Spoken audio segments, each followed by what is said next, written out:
Welcome back to Mind Math classes. Mind Math classes में आप सबका स्वागत है। हम लोग ने एमटेक के 2 लेक्चर्स अपलोड कर चुके हैं, जो कि डिस्क्रिमिनेशन मॉडलिंग एंड एनालिसिस के सब्जेक्ट में हमने 2 वीडियो अपलोड कर चुके हैं। पहले वीडियो में हमने डिस्क्रिमिनेशन की मीनिंग देखी थी, उसके एडवांटेज एंड डिसएडवांटेजेस देखे थे। दूसरे वीडियो में हमने डिस्क्रिमिनेशन मॉडलिंग एंड एनालिसिस के एप्लीकेशंस देखे थे। तो वीडियो आप ज़रूर देखिए, वो एमटेक के पॉइंट ऑफ व्यू से बहुत इम्पोर्टेंट है और उसके नोट्स और इसका वीडियो कहीं अवेलेबल नहीं होता है, इसलिए मैं आपके लिए लेके आया हूँ। प्रॉपर पूरा फुल फ्लश्ड सिलेबस रहेगा, आप उसको पढ़ें, नोट्स बनाएं, राइट। सो आज हम दूसरा सब्जेक्ट लेके आए हैं एमटेक का फर्स्ट सेमेस्टर का, जो कि है रिसर्च मैथडोलॉजी। इसका पूरा नाम है research process and methodology, right. ये एमटेक का फर्स्ट सेमेस्टर का सब्जेक्ट है।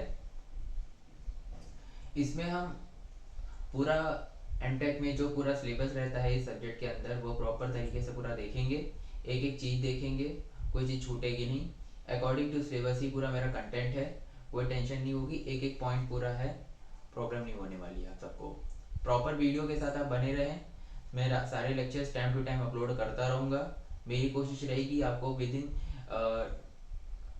टाइम पीरियड आपको पूरा लेक्चर मिल जाए, आपके एग्जाम एंड होने से पहले आपके सारे वीडियोस अवेलेबल हो जाएं, राइट। आपको अगर कोई स्पेशल वीडियो की रिक्वायरमेंट हो तो आप नीचे कमेंट में ज़रूर बताएं, मैं डेफिनेटली मैं वो वीडियो अपलोड करूँगा, ठीक है। सो आज हम लोग research process and methodology start करने वाले हैं। Research process and methodology MTech का सब्जेक्ट है, राइट। यूनिट 1 हम इसकी देखने वाले हैं, ठीक है। यूनिट 1 क्या है? Introduction to research and problem definition. According to syllabus है हर चीज़ें, मैं आपको सिलेबस तो इसमें वीडियो में कैसे दिखाऊं, पर आपको मैं दिखाना चाहूँगा। ये देखिए पूरा सिलेबस है प्रॉपर तरीके से, इसी के अकॉर्डिंग चीज़ें चलेंगी, ठीक है। कोई भी पॉइंट मैं 100% गारंटी दे रहा हूँ, कोई भी पॉइंट, कोई भी यूनिट का कोई भी पार्ट छूटेगा नहीं, इसकी मेरी 100% गारंटी है, राइट। प्रीवियस ईयर के क्वेश्चंस भी मैं यहाँ पे सॉल्व करवाऊंगा आप लोगों को, ठीक है। तो अब स्टार्ट करते हैं बिना किसी डिले के। तो पहले यूनिट है introduction to research and problem definition. तो ये हमारी पहली यूनिट है रिसर्च प्रोसेस एंड मेथोडोलॉजी की। हम पहले इसकी मीनिंग देखते हैं, फिर हम पहले तो उसके बारे में आपको मैं एक मीनिंग बता दूं क्या है रिसर्च प्रोसेस एंड मेथोडोलॉजी की, उसके बाद हम इसको प्रॉपर तरीके से अपनी देसी भाषा में समझेंगे, ठीक है। तो मीनिंग देखते हैं। डी स्लिंगनर एंड एम स्टीफनसन ने इसकी डेफिनेशन दी है। वो डेफिनेशन हमारी कहाँ पे अवेलेबल है? In the encyclopedia of social science, ठीक है। यहाँ पे ये डेफिनेशन अवेलेबल है। इसकी डेफिनेशन इन्होंने जो रिसर्च की दी है इन दोनों ने मिलके, वो ये दी है, the manipulation of things, concepts और symbols for the purpose of generalizing to extend correct और verified knowledge, whether that knowledge aids in construction of theory और in the practice of art. आप इस डेफिनेशन को एक बार रीड कर लीजिए, मैं दोबारा बोल दे रहा हूँ। The manipulation of thing, concept of symbols for the purpose of generalizing to extend correct or verified knowledge, whether that knowledge aids in construction of theory or in the practice of the art, right। आपने I hope definition लिख भी ली होगी और आपने सुन भी ली होगी मैंने क्या डिक्टेट किया है। हम इसको अब समझते हैं, राइट। अब हम स्टार्ट करते हैं पूरी चीज़ें। हमने डिफिनेशन आपने सुन ली, अब आपके माइंड में एक मैथ तैयार हो गया कि इसी डिफिनेशन के ही अराउंड हमें चीज़ें अभी समझनी हैं। आगे और भी चीज़ें हैं देखेंगे, पर पहले हम इस डिफिनेशन के अराउंड पूरा ओवरव्यू समझते हैं क्या है। तो रिसर्च प्रोसेस एंड मेथोडोलॉजी क्या है? रिसर्च प्रोसेस, रिसर्च करने का प्रोसेस क्या है और उसकी मेथोडोलॉजी क्या है। प्रोसेस, किस प्रोसेस से हमें गुजरना है, और उसमें मेथोडोलॉजी मतलब उस कौन से मेथड उस प्रोसेस में, उस प्रोसेस को अचीव करने के लिए हमें यहाँ पे इम्प्लीमेंट करना है, ये हम यहाँ पे देखते हैं। जैसा कि आप सब जानते हैं, एमटेक के लास्ट ईयर में 3rd एंड 4th सेमेस्टर में हम सब एक थीसिस तैयार करते हैं। वो थीसिस हमारी रिसर्च पेपर कहलाई जाती है। राइट है। रिसर्च पेपर देते हैं, हम थीसिस देते हैं, कोई नई चीज का हम एक रिजल्ट देते हैं कि उस हम लोग मैनिपुलेशन करते हैं या फिर एग्जिस्टिंग थिंग्स में या फिर कुछ नया करते हैं। ये डिपेंड करता है हमारी एक रिक्वायरमेंट में, हम हमें हमारा एरिया ऑफ इंटरेस्ट क्या है। हम कोई पुरानी चीज पे नई चीज इंप्लीमेंट करके उसका नया रिजल्ट देना चाहते हैं, या फिर हम लोग नई चीज करनी चाहते हैं on the basis of old things, right. ये रिसर्च होती है, ठीक है। रिसर्च प्रोसेस क्या है? रिसर्च करने का प्रोसेस क्या है? आपको घर बनाना है, अगर मान लीजिए आपको घर बनाना है, ठीक है ना, आपको घर कंस्ट्रक्शन में, तो उसका प्रोसेस क्या है? पहले आप के पास आपकी खुद की कैपिटल होगी, तो आप वो कैपिटल खुद लगाओगे। पहला ऑप्शन ये हो सकता है। पहला प्रोसेस में दो ऑप्शन हो गए, या तो अपनी खुद कैपिटल लगाओ, ठीक है, मनी रखो। दूसरा, या तो आप फाइनेंस कराओ बैंक से। तो प्रोसेस पहला ये हुआ। दूसरा प्रोसेस ये हुआ कि आप जाओ लेबर हायर करो, और उसके बाद अपने रॉ मटेरियल को लेकर, जो कि आपकी घर की बिल्डिंग्स को खड़ा करने में मदद करेगा। तो ये प्रोसेस हुआ। अब मेथोडोलॉजी क्या हो गई? मेथोडोलॉजी ये हो गई कि आपको अब क्या है कि आपने जो कैपिटल लिया है, अब उसको किस तरह आपने अरेंज किया है, किस तरह आपने इसको डिस्ट्रीब्यूट किया है, कौन से मेथड, कौन सी चीज़ों को आपने, किस चीज़ को आपने ज़्यादा तवज्जो दी है, ले टाइम कम करना है या फिर से आपको घर खड़ा करना है, उस पर डिपेंड करता है। या फिर दूसरी चीज़ ये कि आपने कौन से मेथड अपनाया है, आपने सिर्फ आरसीसी की दीवार बनाई है या फिर आपने कंक्रीट या फिर ईंट की दीवार बनाई, तो आपके डिपेंड करता है। तो प्रॉपर एक तो बात हो गई। अब इसको हम बात करते हैं, एक आपके दिमाग में कॉन्सेप्ट, माइंड में बात क्लियर हो गई होगी कि ये चीज़ अच्छा ऐसे है, ठीक है ना। और क्लियरिटी पे अपने फील्ड पे देखते हैं।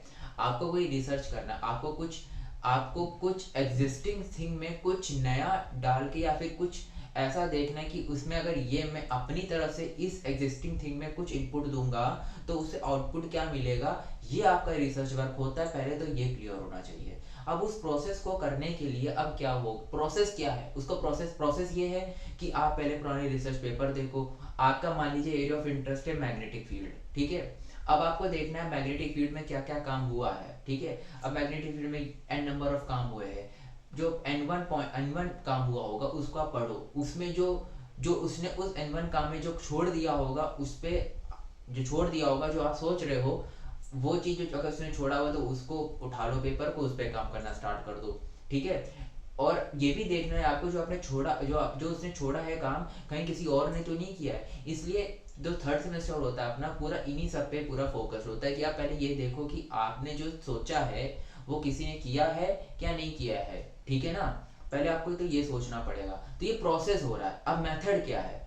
अब मेथड ये है कि इसको करना कैसे है। अब जो आपने सोच लिया, आपको मिल भी गया कि भाई हमने हमने सोच लिया, हमें मिल भी गया, ये हमें करना है, ठीक है ना। अब आपने रिसर्च पेपर 10 30 35 पढ़ भी लिए, कहीं कुछ नहीं मिला, जो आपने सोच रखा है वो कहीं कुछ नहीं मिला है, ठीक है ना। आपके बैकग्राउंड तैयार है कि इसके आधार पे हम काम करने वाले हैं, राइट। तो अब क्या है, मेथडलॉजी क्या है, मेथड क्या अपनाओगे, उसको लिखोगे कैसे, उसको अप्रोच कैसे करोगे। प्रोसेस तो आपने सोच लिया कि ऐसे ऐसे करेंगे, पेपर पढ़ेंगे, फिर उसमें इम्प्लीमेंट करेंगे, ये करेंगे, एक तो रफ लेआउट हो गया। मेथड क्या लगाओगे उसके ऊपर, उस आउटपुट, जो आपने जो इनपुट डाल रहे हो उसका आउटपुट पाने के लिए कौन कौन से मेथड लगाओगे कि आपका आउटपुट जो है इफेक्टिव तरीके से, एफिशिएंसी हाई रहकर हमारा इफेक्टिव तरीके से हमें आउटपुट मिले। ये सब आपको समझ में आया होगा। रिसर्च प्रोसेस क्या हो गया, मेथोडोलॉजी क्या होगी। मेथोडोलॉजी उस प्रोसेस से हमें कितना अच्छा आउटपुट मिल सकता है, ये चीज। तो ये आपने सोचा, आपने समझ लिया कि रिसर्च प्रोसेस मेथोडोलॉजी क्या है। अब आपने यहाँ पे डिफिनेशन देखी। डिफिनेशन में क्या लिखा है यहाँ पे कि मैनिपुलेशन ऑफ थिंग, जैसे हम आपके बोला मैनिपुलेट करना, चीजों को मैनिपुलेट करना कि अच्छा ये चीज ऐसे है, ठीक है। तो अब कैसे हो सकती है, हमने जैसे सिंपल सी बात, जैसे मैंने ये कान पकड़ लिया, ठीक है। अब इस कान को पकड़ने के, कान को ही पकड़ना ये हमारा एक काम है। अब कान को पकड़ने के कितने तरीके हो सकते हैं, एक तो भाई ऐसे पकड़ लो, या फिर इस हाथ से पकड़ लो, या फिर ऐसे पकड़ लो। तो ये मैनिपुलेट करना हो गया। बस आपको काम बस करना क्या है, इसको होल्ड करना है, पकड़ना है। तो आप या तो ऐसे पकड़ लो, या तो ऐसे पकड़ लो, कैसे भी पकड़ लो, कोई कोई और एडिशनल चीज लगा के, कोई मशीनरी से आप इसको पकड़वा सकते हो, होल्ड करा सकते हो। तो ये सब चीजें हैं। मतलब हम बस मैनिपुलेट करते हैं चीजों को अपने रिसर्च में। ये पीएचडी नहीं है, पीएचडी दूसरी चीज हो गई, ये रिसर्च वर्क है। इसमें मैनिपुलेट कर रहे हैं चीजों को, ठीक है ना। कैसे कैसे मैनिपुलेट किया जा सकता है, ठीक है। अब जैसे मैं कोई, अभी मैं रिकॉर्डिंग कर रहा हूँ, तो रिकॉर्डिंग करते वक्त मैंने मोबाइल स्टैंड लगा रखा है, ठीक है ना, वो होल्ड किया हुआ है। अब पहले क्या होता था जब ये नहीं था मोबाइल स्टैंड, अब जब सब जानते होंगे, तो नहीं था तो क्या आदमी लेके खड़ा है, ठीक है। एक ऑप्शन ये जब तक नहीं था, अगर कोई सेल्फ इंडिपेंडेंट बंदा है जो अपनी रिकॉर्डिंग कर रहा है, फिर अपना स्टार्ट कर रहा है, फिर पढ़ा रहा है घर में ही, तो वो क्या है, एक बंदा चाहिए होगा कि भाई फ़ोन होल्ड करके रखे। अब उसमें मैनिपुलेट क्या किया, रिसर्च किया कि भाई सोचा, ठीक है, मैनिपुलेट किया कि भाई एक फ़ोन का होल्डिंग हो, एक खड़ा रहे पहले से ही, किसी और की ज़रूरत ना पड़े, सेल्फ इंडिपेंडेंट रहे हर चीज़। तो ये का इजाद हुआ फ़ोन स्टैंड का, ठीक है ना। तो ये मैनिपुलेशन ऑफ थिंग हुआ, मतलब एक ही काम को करने के लिए कौन कौन सा नंबर ऑफ चीज़ें हो सकती हैं, ठीक है ना।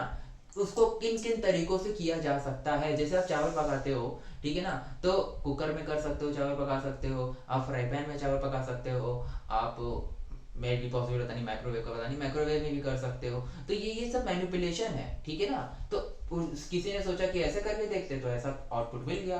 तो ये आपका यहाँ पे पहला पॉइंट क्लियर हुआ कि मैनिपुलेशन ऑफ थिंग, ये आपको क्लियर हुआ। कॉमा लगा इसलिए मैंने इतना टाइम दिया, सब अलग अलग चीजों का कंबाइंड डेफिनेशन है ये।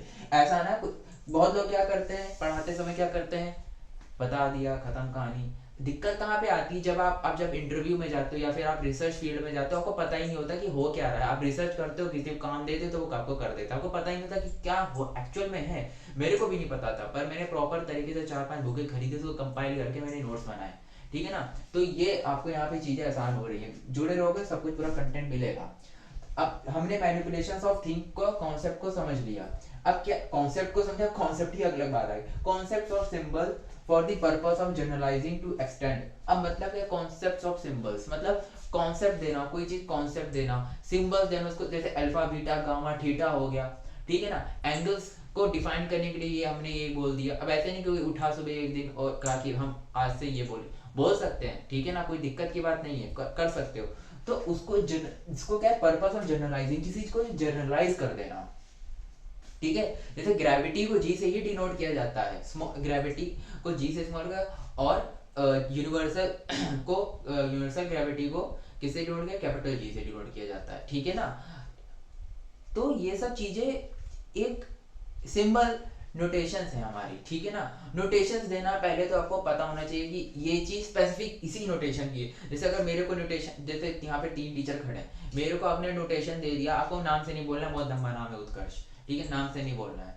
आपने बोल दिया यू, बगल में खड़ा है कोई अंकित नाम का लड़का, उसको बोल दिया ए, तो सिंबल आपने दे दिया कि भाई यू ए, ठीक है ना। तो आपने सिंबल दे दिया, सिंबलाइज कर दी चीजों को, तो कोई प्रॉब्लम नहीं होगी। अब क्या कि आदमी वही चीज, आपने एक जनरल चीज कर दी, अब आपको वही, वो आदमी वही चीज देखेगा जो आपने अपने रिसर्च वर्क में उस चीज को आपने पुट कर रखा। इसलिए आप जब थीसिस बनाते हो, तो आपने थीसिस आपने अगर पढ़ना, अगर आपने देखना स्टार्ट किया होगा, तो आपने देखा होगा पहले शुरुआत के कुछ जो रोमन नंबर्स में जो लिखा रहता है, वो उसमें भी एक टेबल ऑफ सिंबल्स होता है, उसमें आप डिफाइन करते हो कि ये चीज इस तरह, ये सिंबल इसको डिनोट करता है, कैपिटल टी टेम्परेचर को डिनोट करता है ना, स्मॉल एम स्पेसिफिक मास को डिनोट करता है। तो ये सब चीजें, स्मॉल वी स्पेसिफिक वॉल्यूम को डिनोट करता है, तो ये सब चीजें आप देखते होगे, ठीक है ना। तो यही चीज एक ये चीज हो गई, ठीक है। अब देखिए करेक्ट, और यहाँ तक पॉइंट आपको क्लियर हो गया, करेक्ट और वेरीफाई नॉलेज, करेक्ट करना और नॉलेज को वेरीफाई करना। अब जैसे मान लीजिए मैंने कोई काम कर दिया, मैंने कोई रिसर्च वर्क किया, ठीक है ना। अब क्या है कि मैं ये जैसे नेक बैंड मैंने पहन रखा है, ठीक है ना। अब इसे मैंने ये रिसर्च किया, मैंने कुछ बनाया, ये नेक बैंड बनाया।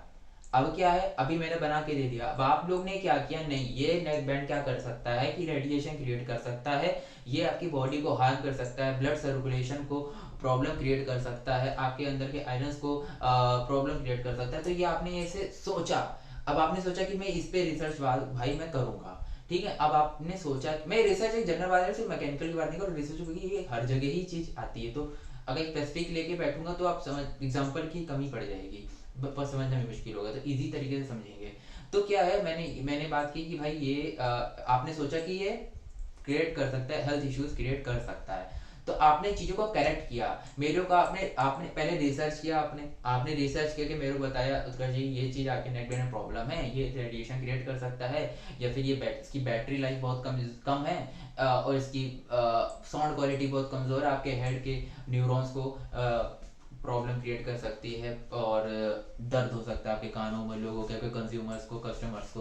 तो आपने ये चीज़ मुझे बताई, ठीक है, राइट। तो ये सब आपने मुझे बताया, तो मैंने उस पर इम्प्लीमेंट किया, उस चीज़ को करेक्ट किया और आपने जो आपके पास नॉलेज थी उसको आपने वेरीफाई भी कराया एक एक्सपेरिमेंट के थ्रू। अब वेरीफाई भी करना है ना चीज़ें। मान लीजिए कि मैंने कोई प्रोडक्ट बनाया है, उसको अब मैंने वेरीफाई नहीं कराया, तो आपने सोचा कि इसको देखते हैं कि ये चीज़ सही है कि नहीं, मैंने जो प्रोडक्ट बनाया है वो सही है कि नहीं, तो आपने इसको फिर रिसर्च करी और उसको वेरीफाई भी कर दिया, आपने वेरीफाई कर दिया। मैं तो बना के छोड़ देता था, बना बिजनेस कर रहा हूँ, प्रोडक्शन करो, मैन्युफैक्चरिंग करो, असेंबली करो, कुछ भी कर रहा हूँ। तो आपने क्या किया, काम उठाया, इससे कोई वेरिफिकेशन नहीं है, तो आपने वो वेरिफिकेशन उठा के कर दिया, ठीक है ना। ये भी रिसर्च में काम आ सकता है। आपने रिसर्च करी, कुछ नया सर्च किया है, ठीक है, जो सर्च हुआ नहीं था।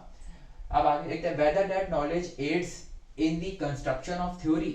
अब देखते हैं कि वो क्या, जो नॉलेज है वो क्या थ्योरी है। जैसे थ्योरी ऑफ रिलेटिविटी हो गई, जैसे है ना, और हमारी क्या नाम, जैसे स्टीफन हॉकिंग ने ब्लैक होल के बारे में बोला था, फिर थ्योरीज थी, उस समय कोई फोटोज तो थी नहीं, फोटो तो भी जल्दी आई हुई है, ठीक है ना, ब्लैक होल्स की। तो क्या है कि वो जो थ्योरी, वो जो आपकी रिसर्च है वो थ्योरी क्रिएट करी, मतलब इससे यहाँ से कॉन्सेप्ट हो कि जनरेट होता है। जरूरी नहीं है कि वो जो रिसर्च हो वो प्रैक्टिकली हो। यहाँ पे दिक्कत कॉलेजेस में बहुत सारी यही होती है कि कहते हैं प्रैक्टिकल करो, प्रैक्टिकल। अरे भाई, हमें प्रैक्टिकल नहीं करना, हमें सिर्फ थ्योरी भी क्रिएट करना है, जनरल फॉर्मूला बना के देना है भाई, ठीक है ना। अब ग्रेविटी का तो फॉर्मूला है ना, ठीक है ना। अब पहले तो उसने फॉर्मूला बनाया तो उसको वेरीफाई किया ना फॉर्मूले से कि हाँ ये चीज पॉसिबल है, तभी तो ग्रेविटी एग्जिस्टेंस में हमें फॉर्मूला मिला, ठीक है ना। अब आप मैथमेटिक्स के फॉर्मूले देखो, उसका मैथमेटिक्स के जो फॉर्मूलेस होते हैं उसका कोई प्रैक्टिकल करके फॉर्मूला बनाया जाता है क्या मैथमेटिक्स से? ए प्लस बी का होल स्क्वायर का फॉर्मूला है, ठीक है ना, या ए ठीक है, इसका कोई फॉर्मूला a+b का होल स्क्वायर का फॉर्मूला है। तो क्या किसी ने एक्सपेरिमेंट किया, उसके बाद फिर फॉर्मूला आया? कहीं है ऐसा? ऐसा कैसे हो सकता है? नहीं ना। तो वो एक अप्रोच से आया है, ठीक है ना। थ्योरी है वो, थ्योरी चीज होती, थ्योरी नाम से उसने, थ्योरी है वो। एक एलियंस को किसी ने देखा नहीं, थ्योरी है, पर किसी ने रिसर्च किया, किसी ने कुछ एविडेंस लिए, एक थ्योरी जनरेट हो गई, ठीक है ना। जैसे हाइपोथेटिकल थ्योरीज होती, थ्योरी होती है, थ्योरी तो कुछ भी। अब रिसर्च मेथोडोलॉजी भी तो थ्योरी है, कि किसी ने रिसर्च किया होगा, किसी ने सोचा होगा कि भाई हम रिसर्च कर रहे हैं, ऐसा काम करते हैं, कुछ एक लेआउट तैयार करते हैं, इसी लेआउट के अंदर सारे लोग काम करेंगे ताकि डिसऑर्डर ना हो। तो ये भी तो थ्योरी है, तो ये भी रिसर्च का पार्ट है। सिर्फ इस पे भी रिसर्च कर सकते हो, ऐसा थोड़ी ना कि इस पे रिसर्च नहीं कर सकते, भी किसी इंजीनियर ने बनाया होगा ना आपको, तभी तो एमटेक में पढ़ रहे हो, ठीक है। थ्योरी का पार्ट है ये। आप थ्योरी भी जनरेट कर सकते हो, जरूरी नहीं है सिर्फ प्रैक्टिकली करो, जरूरी नहीं है हथौड़ा मार के किसी प्रोडक्ट को आप बनाओ, जरूरी नहीं है वो चीज, राइट। अब देखते हैं हम आगे क्या पॉइंट है। तो और practice of the art, practice भी हो सकती है। अब जैसे क्या है, आपने किसी को आपने मटेरियल एक वर्कपीस लिया, वर्कपीस आपने स्टील ले लिया, आपने कोई कास्ट आयरन ले लिया, आपने कुछ भी ले लिया। अब उससे हमने ड्रिलिंग करी, होलिंग करी, और ग्राइंडिंग करी, एन नंबर ऑफ आपने मैकेनिकल एक्टिविटीज करी उसके ऊपर। फिर आपने उसको जज किया, उसको अपने ऊपर मैग्नीफायर से उसकी सरफेस रफनेस देखी, ठीक है ना, टेम्परेचर देखा, फिर आपने सब कुछ देखा। तो आपने पहले इसको एक्सपेरिमेंट किया, फिर आपने उससे जो आउटपुट मिला उससे आपने कहा कि इस पे जो हमारा मैक्सिमम टेम्परेचर इतना गेन हो सकता है, इस पे हमारा मेटल इतने स्पीड पे इतना कर सकता है। तो मतलब इसकी आपने एक मटेरियल की, आपने किसी मशीन की एक अप्रोच बताई कि ये चीज़ प्रैक्टिकल से आपने थ्योरी जनरेट कर दी, ठीक है ना। प्रैक्टिकल करोगे तो प्रैक्टिकल से फॉर्मूला जनरेट हो सकता है, बहुत सारी चीज़ें हो सकती है, आपके ऊपर डिपेंड करता है आप उसको कैसे आप ले जाना चाहते हो। तो कुल मिला के आपने यहाँ पे देखा कि मैनिपुलेशन है चीज़ों का, सिंबल्स हम दे सकते, मैनिपुलेशन है चीज़ों का, सिंबल दे सकते हैं, ठीक है ना, कुछ करेक्ट कर सकते हैं, कुछ नई नॉलेज प्रोवाइड कर सकते हैं, ठीक है ना। और थ्योरी भी, रिसर्च थ्योरी भी दे सकते हैं, ऑफकोर्स थ्योरी भी दे सकते हैं। अब जो फिजिसिस्ट होते हैं वो भी थ्योरी देते, बीएससी वाले थ्योरी देते हैं, इंजीनियर्स को इम्प्लीमेंट करते हैं, तो वो थ्योरी दे रहे हैं। हालांकि वो भी एक्सपेरिमेंट करके ही फिजिक्स निकालते हैं, पर जो अब थ्योरी ही नहीं, कहीं से कोई सोच थ्योरी होती ना। अब आपने कोई एक्सपेरिमेंट किया अपने दिमाग में, तो आपके पास सोच आई कि आप एमटेक करोगे, नहीं सोचा ना, तो थ्योरी भी तो हुई ना। तो थ्योरी आपने, उसके बाद फिर आप एक्सपेरिमेंट करने जाओगे आगे चल के। तो अब थ्योरी भी दे सकते हो, आप क्या कर सकते हो, प्रैक्टिकल भी कर सकते हो, राइट। तो ये इस तरह चीजें चलती हैं। अपने रिसर्च प्रोसेस एंड मेथोडोलॉजी में। इसने आपने समझा कि इस डिफिनेशन के इस टॉपिक के अंदर, इस डिफिनेशन के से आपने ये समझा इस सब्जेक्ट के अंदर क्या है। अब हम आगे मैं यहाँ पे नोट डाउन करने जा रहा हूँ ऑब्जेक्टिव्स ऑफ रिसर्च। जो आपने मीनिंग देख ली है, अब जो नेक्स्ट सिलेबस का पार्ट है वो ऑब्जेक्टिव है, राइट। अब आपके पास सिलेबस ना हो तो प्लीज मेरे को मैं मेल आईडी यहाँ पे लिख रखी ukSharma359@gmail.com। यहाँ पे आप मेरे से सिलेबस ले सकते हो, ठीक है ना। सिलेबस के अकॉर्डिंग है, मैं 100% में बोल रहा हूँ बात, ठीक है ना। तो मैं अब यहाँ पे ऑब्जेक्टिव्स ऑफ रिसर्च लिखने जा रहा हूँ जो कि हमारा सिलेबस का पार्ट है, राइट। तो आप इसको नोट डाउन कर लीजिए, नहीं नोट डाउन किया होगा अब तक तो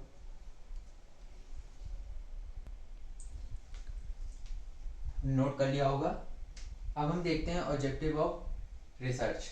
रिसर्च का ऑब्जेक्टिव क्या है, राइट। मैं आपको बता देना चाहूँ स्टार्ट करने से पहले, यहाँ पे जो मैं पूरा लिख रहा हूँ मैं अपनी इंग्लिश नहीं लिख रहा हूँ, ठीक है, अपनी सोच नहीं लिख रहा हूँ।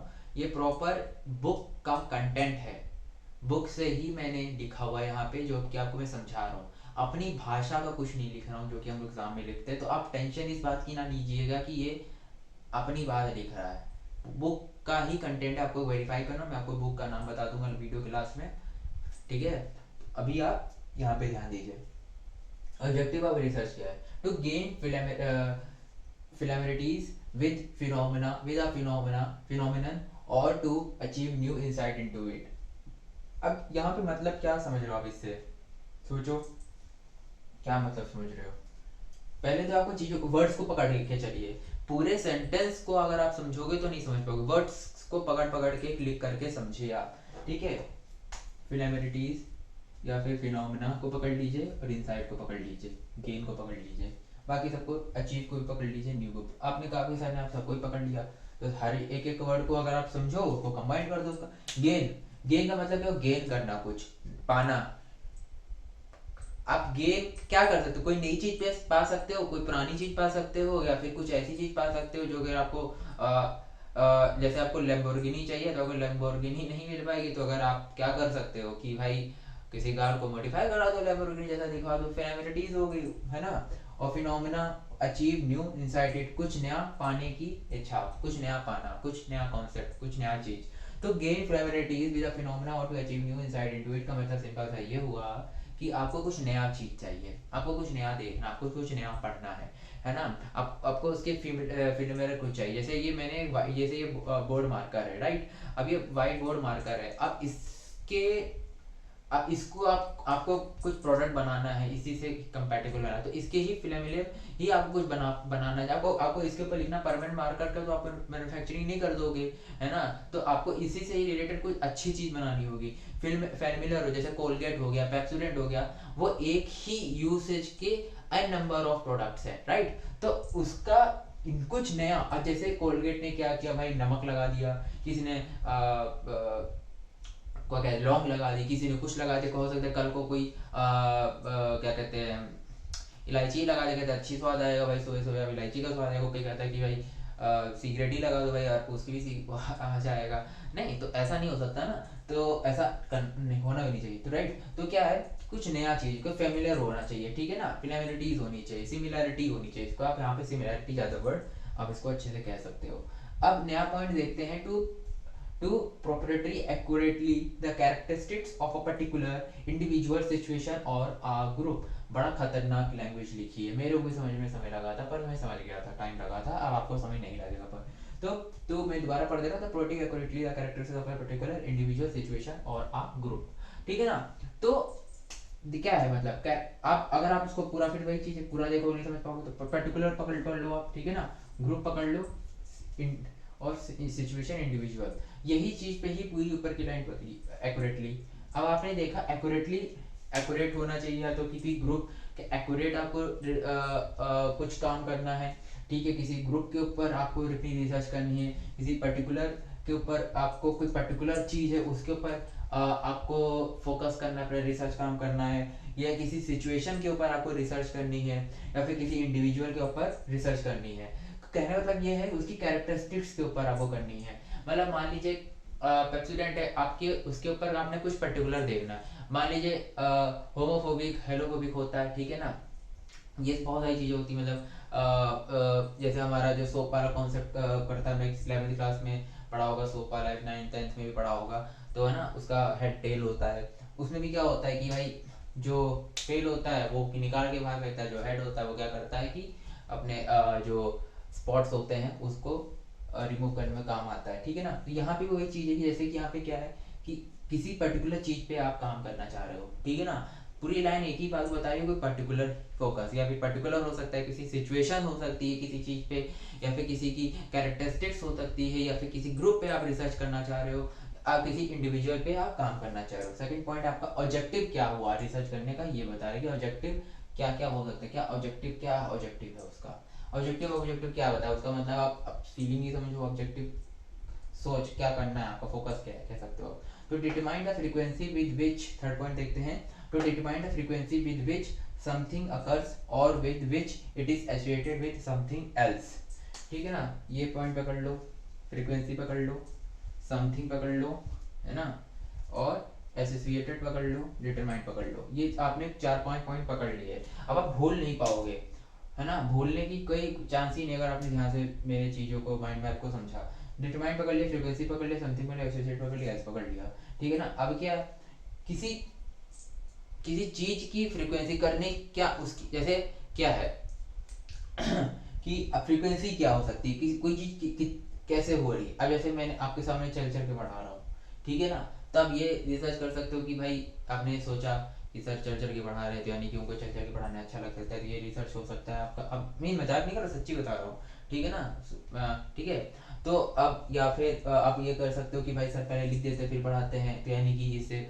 माइंड माइंड का कनेक्शन बैठता है, टाइम वेस्ट नहीं हो रहा है, ठीक है ना। या फिर एल्स कोई और काम भी हो सकता है, जैसे आपने ये सोचा कि भाई ठीक है ये नहीं, एल्स इसी से रिलेटेड अलग कि भाई माइंड मैप तैयार हो जा रहा है, इसी तरीके से आपको पढ़ने में आसानी हो रही है। तो कहने मतलब कुल मिला के ये है यहाँ पे कि किसी चीज़ की फ्रीक्वेंसी क्या है, कि ठीक है ना, उसकी वो चीज़ कैसे हो रही है, एसोसिएटेड कैसी है वो चीज़, ठीक है ना, उस चीज़ को पता करना रिसर्च कहलाता है, ठीक है ना। किसी कौन सी चीज़ किस तरह प्रॉपर है उसको देखना हमारा रिसर्च कहलाता है। फ्रीक्वेंसी क्या है उसकी, ठीक है ना, समथिंग एल्स, और समथिंग अगर which is associated with something else. ये पूरी लाइन हमारी बुक की है, इसको आप नोट डाउन कर लीजिए।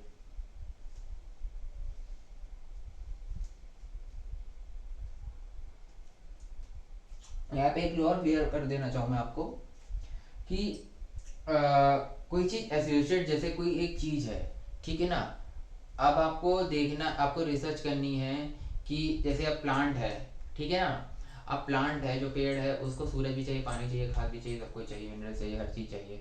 तो वो आपने आपने को अभी आपको पता नहीं कि उसको क्या क्या रिक्वायरमेंट है, क्या क्या करना है, तो उसके आप देखोगे उसकी उसकी फ्रीक्वेंसी क्या है, क्या क्या कब वो कौन सी कंडीशन में, है ना, कैसा ग्रो कर रहा है, उसके अकॉर्डिंग, मतलब आपको अभी आप मान के चलो आपको कुछ पता नहीं है कि वो प्लांट किस तरह ग्रो करता है, उसके बाद क्या क्या रिक्वायरमेंट है उस प्लांट को ग्रो करने के, आपको कुछ मालूम नहीं है। तो आपने उस पर रिसर्च करना स्टार्ट किया कि भाई देखें प्लांट को रिक्वायरमेंट क्या होती है ग्रो करने के लिए, या फिर नीचे, तो आपने देखा सनलाइट जरूरी होती है, उसकी फ्रीक्वेंसी क्या है, हमेशा सुबह होनी चाहिए, ठीक है ना। ऑक्सीजन की फ्रीक्वेंसी क्या है, सिर्फ सनलाइट के टाइम पे आती है, ठीक है ना।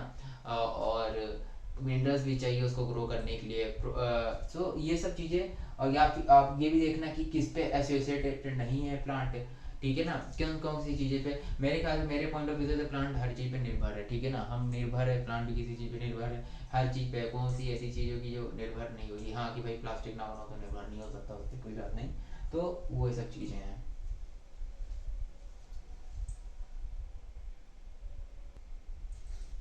अब यहाँ पे देखिए कि जो हमारा लास्ट पॉइंट है, फिफ्थ पॉइंट है, to test a hypothesis of casual relationship between variable, ठीक है ना। हाइपोथेसिस क्या होती है, हाइपोथेसिस से आप थोड़ा फिजिक, थोड़ा सा ऐसे समझो, रिलेट करो अपनी चीज़ों को। हाइपोथेसिस मतलब आपने सोचा है, अभी वो पता नहीं है कि नहीं, आपको पता नहीं है, आपने सोचा, जैसे एलियंस आपने सोचा है, ठीक है ना, आपने ये सोचा एलियंस है कि नहीं, ठीक है ना, आपने ये सोचा, ठीक है।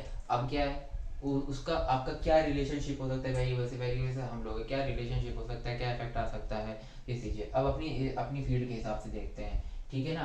आपने कोई मटेरियल ले लिया, उसके ऊपर ग्राइंडिंग कर, सिंपल सी चीज़ें रहे तो फालतू क्यों फालतू की बड़े बड़े टर्म्स लें। आपने सोचा कि मटेरियल ले लिया, आपने इसको ग्राइंडिंग करते हैं, मशीनिंग प्रोसेस पर अपनाते हैं या फिर कोल्ड वर्किंग करते हैं, हॉट वर्किंग करते हैं। आपने ये सोचा, तो आपने भी सोचा कि ऐसा ऐसा हो सकता है, अगर इसमें हॉट करें फिर कोल्ड करें, हॉट करें फिर कोल्ड करें तो क्या इफेक्ट आएगा, ऐसा हो सकता है, आपने ये सोचा, ठीक है ना। अब आपने भी सोचा है, अब आपको सोचा, अब आपने इसको कर, अब आप उसको क्या करोगे, रिसर्च करोगे, इस पर काम करोगे, उसको आप समझोगे, देखोगे, प्रैक्टिकल करोगे, सिमुलेशन करोगे, है ना, सब्जेक्ट आपका वो भी है, सिमुलेशन करोगे, तो उसके आप फिर रिलेशन एक जनरेट होगा दोनों के बीच। वो रिलेशन आपको वेरिएबल्स क्या है आपकी, जो आपने सोचा है, का रिजल्ट आपके वेरिएबल्स हैं, कांस्टेंट तो है नहीं, रिजल्ट आपका वेरिएबल हो सकता है कि क्या क्या result, N number of result आ सकता है। आपने सोच में तो एन नंबर ऑफ सोच आती हैं, रिजल्ट आते हैं, तो आपने भी सोचा कि ये रिजल्ट आ सकते हैं, तो उनकी कैजुअल रिलेशनशिप क्रिएट करता है बिटवीन दी वेरिएबल्स, दो वेरिएबल्स के बीच एक रिलेशनशिप जनरेट कर रहा है, क्योंकि आप जो सोच रहे हो वो भी वेरिएबल है। अब ये सोच रहा है, ऐसा भी हो सकता है, ऐसा भी हो सकता है, ऐसा भी हो सकता है, और जो आपका आउटपुट मिल रहा है वो भी एक वेरिएबल है, ऐसा मिल सकता है, ऐसा मिल सकता है। तो मतलब दो सोच का मतलब एक सोच के दो एक इनपुट भी अलग है, आउटपुट भी अलग है, दोनों वेरिएबल है, कांस्टेंट कुछ नहीं है, तो उनके बीच में एक रिलेशनशिप जनरेट करता है। उससे उस रिलेशनशिप जो जनरेट होता है, वो रिलेशनशिप से आप अपना एक रिसर्च तैयार करते हो, थ्योरी तैयार करते हो, या फिर आप एक प्रैक्टिकल आर्ट तैयार कर सकते हो। उससे आपको पता चल जाएगा कि क्या आपका फाइनल रिजल्ट क्या है, आपको मतलब क्या चीज़ चाहिए वो आपको उससे मिल जाएगी। सिमुलेशन में आपने टगुची बनाया, 4-5 पॉइंट ले लिया, उसमें आपने पुट कर दिया, ठीक है ना, वो आपको एक रैंडम जनरेशन टेबल दे देगा। उससे आपको क्या हेल्प होगी, आपको उससे क्या होगा, हर तरीके के वेरिएबल है, कांस्टेंट मतलब आपका कांस्टेंट भी तो हो सकता है, कांस्टेंट आपने जो सोचा, मतलब आपको वैसे करंट है, वोल्टेज है, तो वो कांस्टेंट है ना सब, ठीक है ना, तो वो सब कांस्टेंट, पर वेरिएबल क्या है, उसकी वैल्यूज, ठीक है ना, तो वो दो वेरिएबल्स की बात कर रहे हैं हम। और वेरिएबल आउटपुट भी वेरिएबल हो सकता है, कुछ होते डेप्थ ऑफ कट अच्छा हो जाए, जो आपको चाहे वो मिल जाए, या फिर सरफेस रफनेस अलग अलग आएंगी हर इनपुट्स पे।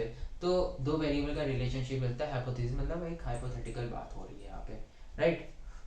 आज के लिए हम इतना ही रखेंगे, क्योंकि अगर मैं आगे टाइप्स ऑफ रिसर्च अगला पॉइंट है, अगला हमारे सिलेबस का पार्ट है, अगर इसको मैं आगे कंटिन्यू किया तो चीज़ें आगे बहुत लंबी बन जाएंगी, और उन सब चीज़ों को हमें एक्सप्लेन करते हुए चलना है, ठीक है ना।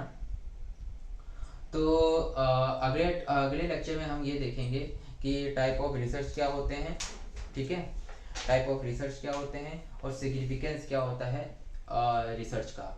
तो ये सब हम देखेंगे, और इसमें स्टेप्स क्या इन्वॉल्व है रिसर्च के। जितना अगले लेक्चर में जो 2 पॉइंट हो पाए तो 2 ही पॉइंट करेंगे 30-35 मिनट के वीडियो में, वही चीज़ करेंगे, उससे ज़्यादा नहीं करेंगे, ताकि आपको एक लेक्चर में प्रॉपर तरीके से वही चीज़ मिले, जो चीज़ आप एक बार में ग्रैप्स कर सकते हो, आधा इधर नहीं आधा उधर नहीं, एक वीडियो में एक ही चीज़, ठीक है ना।